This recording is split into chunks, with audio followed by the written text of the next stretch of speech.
নাই শান্তিৰ নোবেল বঁটা বিজয়ী যি ইউনুছৰ চৰকাৰ বাংলাদেশত চলি আছে আমি নেমছৰ ফালৰ পৰা প্ৰথমে ক'ম যে তেওঁ বাংলাদেশত এটা ছাত্ৰ আন্দোলন হৈ গ'ল সেই আন্দোলনৰ পিছত শেখ হাছিনা ভাৰততে পলাই আছে আৰু সেইটো সময়ত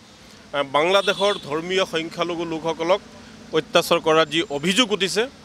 আৰু যদি সঁচাকৈ অত্যাচাৰ হৈছে তাক আমি উত্তৰ পূৰ্বাঞ্চল সংখ্যালঘু ছাত্ৰ সন্থা নেমছৰ ফালৰ পৰা তীব্ৰ ভাষাৰে গৰিহণা দিছোঁ লগতে ইউনুছৰ যি বৰ্তমান চৰকাৰ আছে এই ইউনুছ চৰকাৰ বাংলাদেশৰ নাগৰিকক হিন্দুই হওক মুছলমান হওক তেওঁলোকক নিৰাপত্তা দিয়াত সম্পূৰ্ণৰূপে ব্যৰ্থ হৈছে আচলতে এটা বস্তু আমি ধাৰণা কৰিবলৈ পাইছোঁ মানে মই ভাবি আছোঁ যে হাছিনাৰ যি চৰকাৰৰ পতন হৈছে সেই চৰকাৰৰ পাছত বাংলাদেশত হয়তো কিছুমান মৌলবাদীয়ে গ্ৰাস কৰি আছে সাধাৰণ জনতাক মৌলবাদী চৰকাৰ যেন চলি আছে যাৰ কাৰণে বাংলাদেশত এতিয়া যিসকল ধৰ্মীয় সংখ্যালঘু আছে ভাষিক সংখ্যালঘু আছে সেই সংখ্যালঘু লোকসকলৰ ওপৰত অত্যাচাৰ চলিছে আৰু দেখিবলৈ পাইছোঁ যে যি ইস্কন আছিলে সেই ইস্কনৰ যি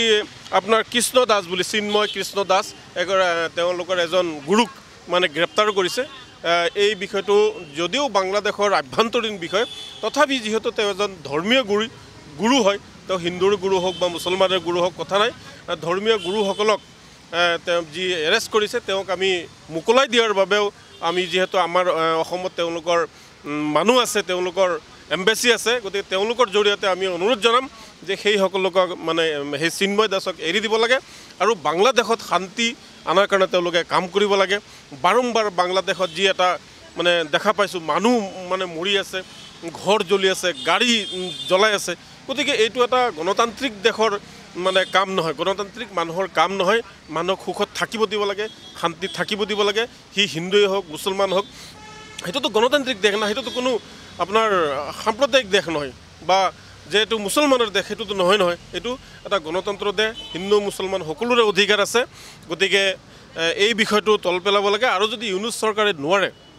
গতিকে ইউনুছ চৰকাৰ পদত্যাগ কৰিব লাগে যদি হাছিনাই ভাল আছিল আকৌ হাছিনাকে বহাক গতিকে আমাৰ এটা স্পষ্ট কথা যে বাংলাদেশৰ যিটো সংখ্যালঘুৰ ওপৰত যিটো অত্যাচাৰ উৎপীড়ন চলি আছে এইটো বন্ধ হ'ব লাগে আৰু চৰকাৰে পুনৰবাৰ তেওঁলোকক কেনেকৈ নিৰাপত্তা দিব তেওঁলোকক জীয়াই থকাৰ যিসমূহ অধিকাৰ আছে মৌলিক অধিকাৰ আছে যাতে খৰ্ব নহয় তাৰ ওপৰত বাংলাদেশ চৰকাৰে গুৰুত্ব দিব লাগে বুলি আমি নেমছৰ ফালৰ পৰা আপোনালোকৰ জৰিয়তে আৰু অসমত থকা তেওঁলোকৰ এম্বেচিৰ জৰিয়তে আমি বাংলাদেশ চৰকাৰক আমি দাবী জনাইছোঁ ভাৰতত কি হয় নহয় নাজানো কিন্তু দেখিছোঁ আমাৰ অসমতে বিভিন্ন ঠাইত ইয়াৰ আন্দোলন হৈছে গণতান্ত্ৰিক আন্দোলন হৈছে আৰু মানুহৰ বিৰুদ্ধে যেতিয়া আন্দোলন হয় সেয়া হিন্দুৱে হওক মুছলমান হওক তাতে কথা নাই এই আন্দোলনত আমাৰো সমৰ্থন আছে কাৰণ তাতে মানৱতাক ভুল লুণ্ঠিত কৰা হৈছে মানৱতা য'ত খৰ্ব হয় তেতিয়া যিসকল মানৱ দৰ্দী মানুহ আছে বা মানুহৰ সপক্ষে মাত মতা মানুহ আছে তেওঁলোকে আন্দোলন কৰাটো স্বাভাৱিক যিকোনো খবৰৰ বাবে যোগাযোগ কৰক 7099017330 লগতে 7099017110 নম্বৰত